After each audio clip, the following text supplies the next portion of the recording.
The combative mindset refers to the attitude, intention, the preparedness, the motivation, the willingness, and the trained capability to prevail and do whatever it takes within the realms of what is lawful and what is moral to protect yourself from violence, to prevent violence, to resolve it physically, or to escape.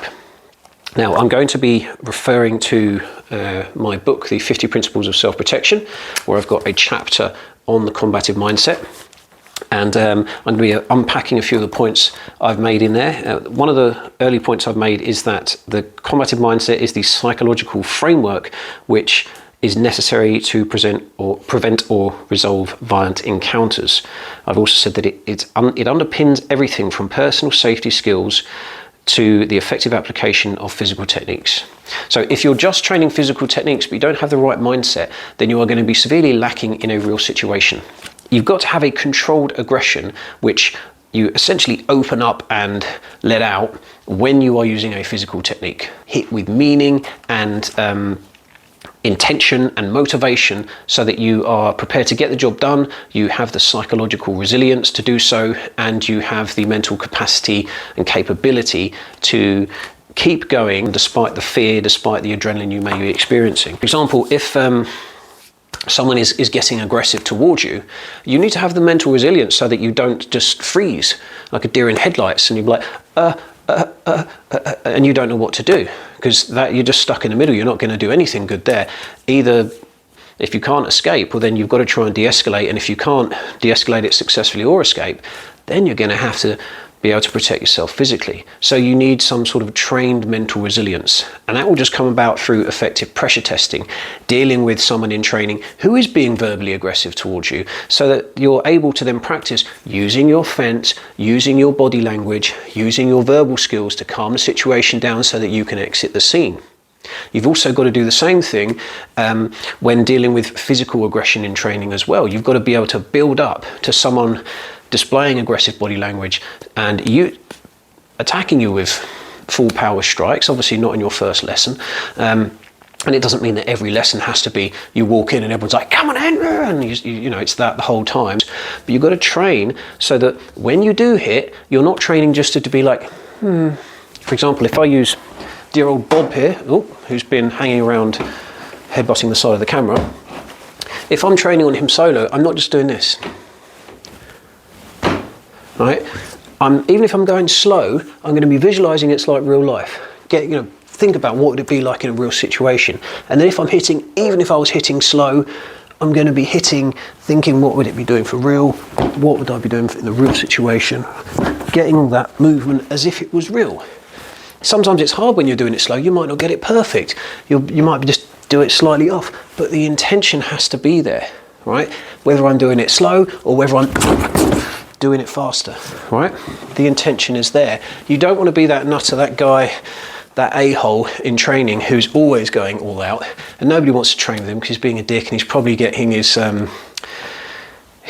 misplaced aggression out on his training partners when really he's probably angry because he's got some other crap going on in his life, which is essentially the essence of what a bully is, right? So for example, someone's got you in a corner, they're being aggressive, they're threatening you, and you can tell they're about to physically attack you. You've got your kids behind you, you're protecting them, right? So you're going to have to go preemptive in that situation, let's say, for example. So I'm there, let's say I've been lucky or just have trained really well, and I've knocked the person out on that first strike. He's gone down into a load of dustbin bags, so he hasn't smashed his head on the floor or anything, but he's unconscious, he's in sleepsville. Right, now I need to switch that aggression, not so much switch it off, it's got to be there on standby, but I've got to tone it down and now transfer that motivation from being physical aggression into now we've got to find our way out. I've got to get my kids and I've got to get out of here. Which way do we go? Where's the car park? Where's the station? Let's get out of here. And I've got to essentially transmute from one form of survival, which is hitting, to another form of survival, which is navigate, get everyone home, let's get out of here, let's keep our awareness as we're walking around so that in case that person gets up or in case there's anyone else hanging around who's a danger, let's think about where we are and where we're going. Let's not just run off immediately. because you might end up running off in the wrong direction and have to walk past where you've just had that altercation. I mean, you probably will have that aftermath feeling. You'll have that adrenaline when you get back. You'll have that fear. What if there's, I don't know, what if I happen to walk past that area again and that person's there with their friends? Or what if there's legal consequences because of that physical altercation? You'll have that. That's natural. But you've got to learn to deal with that, and you've got to be able to switch that aggression on and switch it off like that. That does not mean hair trigger. That does not mean, you're walking through the shops and somebody bumps into you and you're ready to just fight over nothing. That is completely morally wrong and legally wrong. You'll get yourself in serious trouble if you do that. I'm saying that you've got to be able to, if someone just started hitting you out of nowhere, you've got to be able to physically deal with it as quick as you can, because you might not get another second chance. Okay, so it's the ability to go like a lioness whose cubs are being attacked. She's going from being sitting in the grass, whatever, watching her kids, to suddenly having to fight for their and her life, but then turn it off after and get on with whatever else you were doing, right? So you've got to be able to use the aggression, switch it off. And also this will give you, if you're training that kind of stuff, it gives you a psychological resilience, because you know that in training you're used to, say for example, someone's throwing a hook at me and I'm used to covering up even at full power from that hook. I'm used to taking the occasional bump if I don't cover up perfectly. I'm used to the conditioning that it gives me, both sort of cardiovascular but also mental conditioning, from covering up, from dealing with verbal, from receiving aggressive verbal and expletives from my training partner, not because I'm being an idiot, but because that's part of the training drill. So it's desensitizing me so that in a real situation I don't suddenly freeze like a deer in headlights. Because when someone does get aggressive with you in a real situation, it's surprising what it does to you. You feel the adrenaline, you're like, oh my gosh, and you want to be anywhere but there. Someone threatening you directly has a real huge effect, and you want to be anywhere but there. So you do not want to be in a situation where you realize, oh my gosh, I should have trained better, because that's the last place you want to realize that. You want to be training so that, yeah, you're still going to feel, it's natural, you're still going to feel fear and adrenaline, but you can revert to your training, so that if it does, whatever happens, you revert to it almost in a methodical manner, not completely robotic, but it's an adherence to logic. So elsewhere in my book, I can't recall exactly where at the moment, but I have said something along the lines of, you've got to have a Vulcan-like adherence to logic. Now, if anyone's a Star Trek fan or has seen the films, then you know that the Vulcans they're a species where logic is almost like the highest value. They adhere to logic as their, I don't know about, not necessarily their god, but that's the highest sort of value. So you've got to have almost a Vulcan-like adherence to logic here.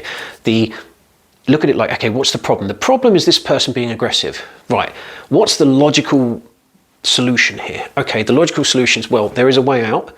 I feel a bit annoyed at what they've said, but I can see that they're drunk and a bit of a twat, so I don't really need to get involved. We can just leave. I'll grab the kids and leave. Or if I'm by myself, I'll just get up and walk. It doesn't mean you become a doormat and say, I'm going to take the logical option. Yes, sir, you're right, I am an idiot. Yes, you carry on swearing.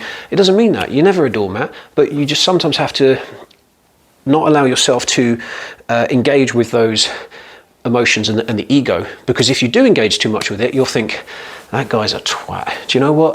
I was going to walk away, but you're a boom, and you end up getting in a fight, or you say something to them because you think he's clearly not the sharpest tool in the box. I'll outwit him.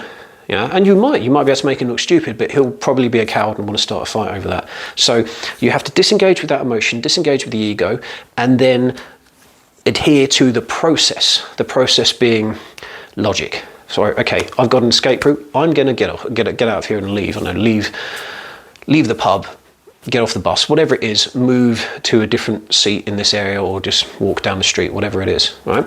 By the same token, if there is no way out, right, and that person is being aggressive, and it's got to the point where they're displaying all the signs, the physical signs, the verbal signs, the body language signs of impending violence, that they're about to hit you, right, then you need to apply that same level of logic and go through the process, trust the process. So you're then going to go, okay, well, you try to de-escalate, you can see it's not happening, so now I must use my preemptive strike. Now, I'm not saying I'm not talking as a blanket response for any particular altercation you're in. I can't tell you what to do in every case, because it's a case-by-case basis in terms of every situation is different. But I'm just giving an example.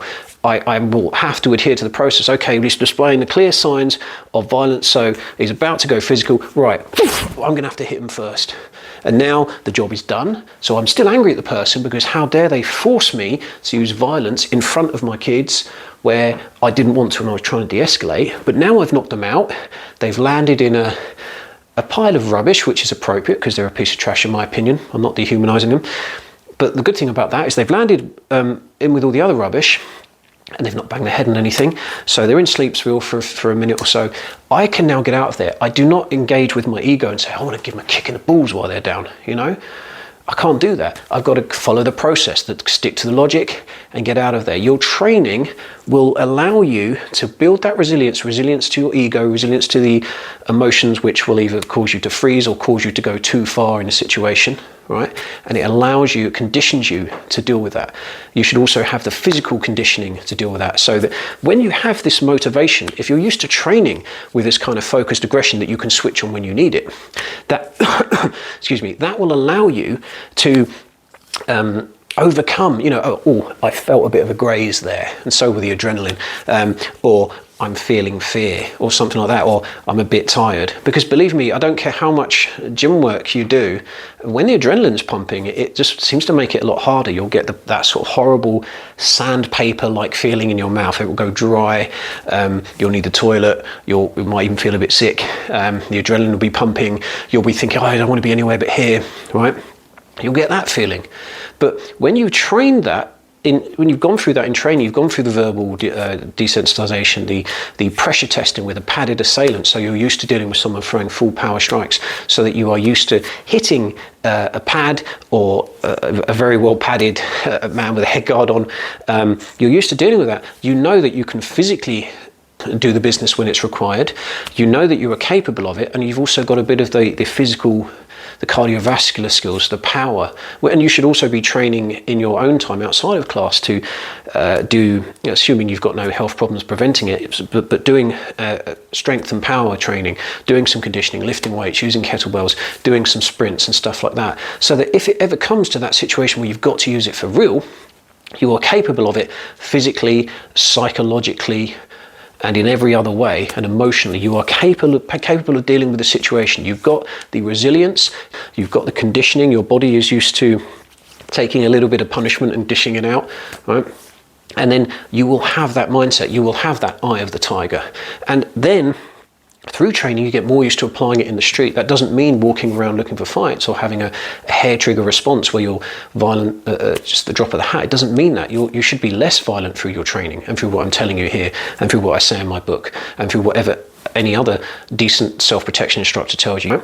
So when you're out and about, that combative mindset, you've got the controlled aggression, but you've also got that constant awareness. That's another part of the combative mindset. It doesn't mean that you're going around like some sort of paranoid ninja. They're everywhere. Some sort of, I don't know, some Walter Mitty who wants to pretend he's in the military and he's looking around like, or fake Secret Service guy or whatever he thinks he is. You just got to have this awareness. What's going on behind me? Even if I'm not looking behind me all the time, I should still be able to feel, or rather hear, what's behind me. I should have an awareness of what's behind me. I should occasionally look over my shoulder, be aware. When I'm walking down the street, just naturally look about. Not all the time, but generally there's a sort of a sense of having a subtle head on a swivel thing. You're aware of what's going on around you, and that's part of the combative mindset. As I always say, awareness is another foundation for your training. So your awareness, your controlled aggression, your conditioning and training, all of that combines to give you the combative mindset. And when you've done that pressure testing, you've done enough of that training, then you are physically and psychologically prepared to deal with violence if you have to, or go to prevention, avoidance, and de-escalation as your first choice. So that really is a quick description of the combative mindset, and I hope that has helped. And any more information, send me a message or get my book.